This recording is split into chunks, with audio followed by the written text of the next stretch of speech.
どうも。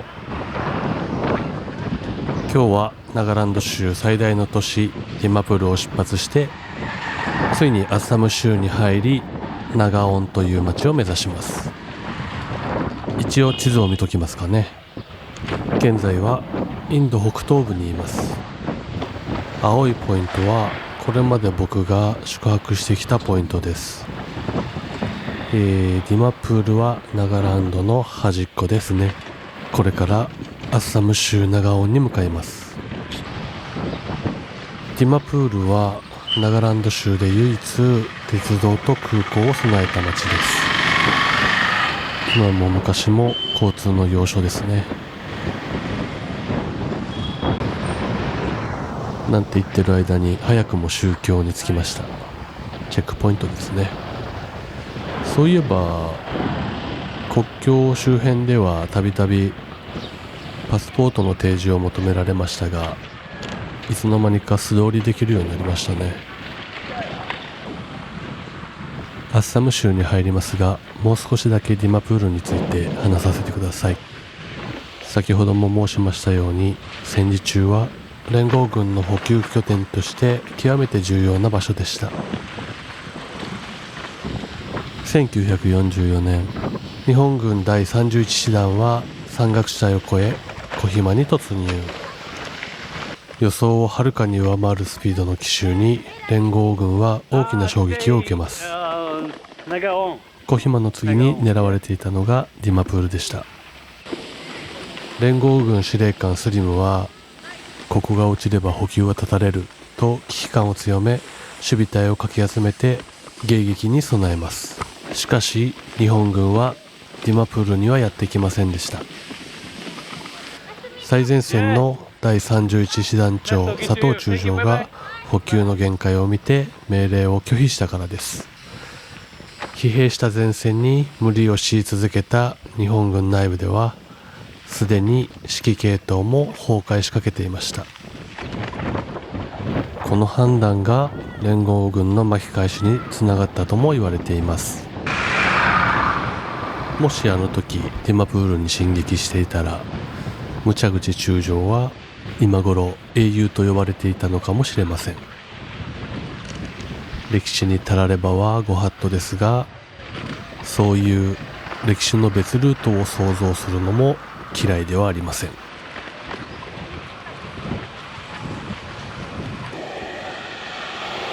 はい、思いついたので急遽インパール作戦の補足を入れました。インパール作戦のシリーズで改めて僕もいろんな本を読んだのですが、やはり歴史っていうのはいろんな見方をしなきゃいけないなと感じたところでした。史上最悪の作戦と呼ばれるインパール作戦ですが、当時の日本の状況、インド、アジア、欧米列強、またはそれぞれ将校や兵士個人個人、どの立場でその時の状況を見るかで印象も変わる気がします。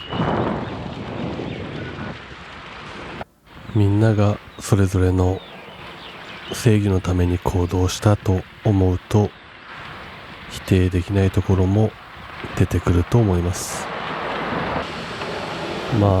だから僕は正義っていう言葉が嫌いなんですけどね。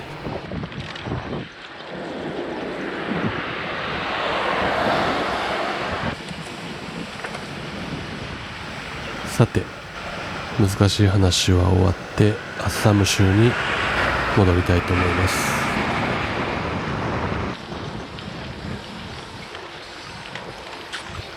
インドの学生さんみんな制服を着ていますが、これはイギリス植民地時代の名残みたいです。独立後もこの制服文化が残ったのは、カーストや家庭の経済差が服装に出ないようにするという意図もあったといいます。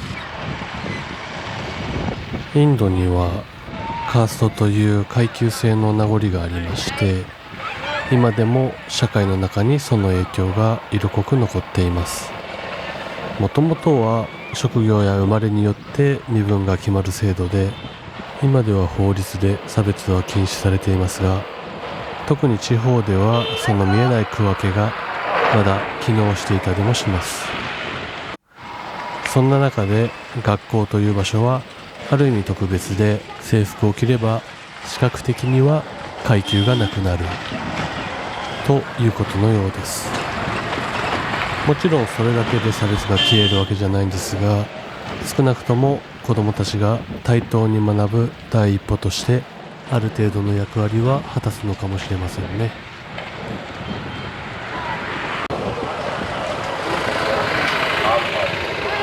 ボコリアという町に到着しました。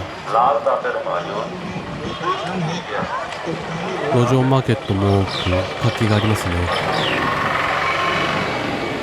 今日はこの町に宿泊することにして宿を探します。メイン道路に沿って平屋や高床式の住居が連なる町づくりはなんだかカンボジアを思い出します。カンボジアと比べると人口はこっちが圧倒的ですけどね。宿探しの方はパブロの方が条件が厳しめなので任せています。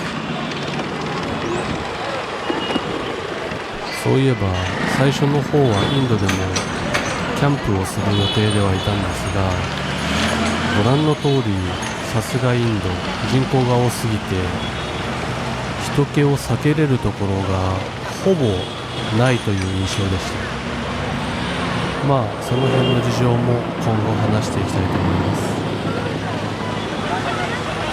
パブロの納得のいく宿は見つかったでしょうか。